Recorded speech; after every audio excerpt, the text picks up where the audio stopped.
Bugbog sarado sa mga standby ang isang lalaki matapos arestuhin dahil sa pangmomolestya umano sa isang dalagita. Pero bago yan, naging pahirapan ang paghuli sa sospek. Nakulong siya sa isang bahay na may hawak siyang isang itak. Nakatutok si Cesar Apolinario. Eksklusibo. Armado ng batuta at 2x2. Pumwesto ang mga tanod sa labas ng bahay na ito sa Barangay Commonwealth, Quezon City.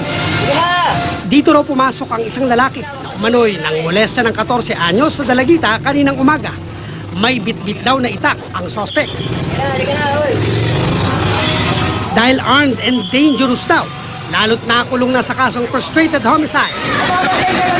Dumiskarte ang isang tanod ng panangga na binaklas niya mula sa bahay.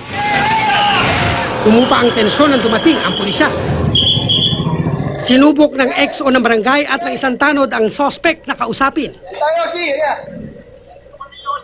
Ano na Yoshi? Ate. Kumape. Ate. Ano kulapay? Yung binato ko ng ano, yung may buti hindi ako nakailag ako. Mula sa kwarto ay naglakad papuntang kusina ang sospek kaya binigyan na siya ng huling warning. Pagkala rito! Papasukin ka na, gago! Ilang beses pang sinipa ang pinto kaya nabuksan pero nagmatigas pa rin ang sospek. Sa gilid pumesto ang XO ng barangay kaya nang natsyempo ang inilabas ang sospek ang kamay. Hawak ang nakaumang na itak. Napalo niya ito. Ayun, pwede na. Sa laki ng sospek na nakilalang si Lino Dialogo, halos 10 katao ang pumalibot sa kanya. Pero habang pinoposasa ng sospek, nakatikim siya ng mga sipa at suntok mula sa mga tambay.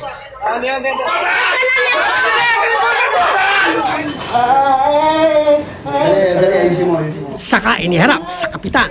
Kapansin-pansin ang mga sugat nito sa muka, braso at leg dahil sa pagkuyog ng mga tambay. Bakit minolestya mo yung bata? Bakit minolestya mo? At 2 beses mo na raw ginagawa yon. Kahit tumingin ng tawad ang sospek, desidido na ang biktima at pamilya nito na sampahan siya ng reklamong pangmomolestya at child abuse. Masakit sa akin yun. Kailangan makulong siya. At pagdusahan niya yung ginawa niya. Pinamedical na ang sospek para i-turn over sa pulisya. Cesar Apolinario, nakatutok, 24 oras.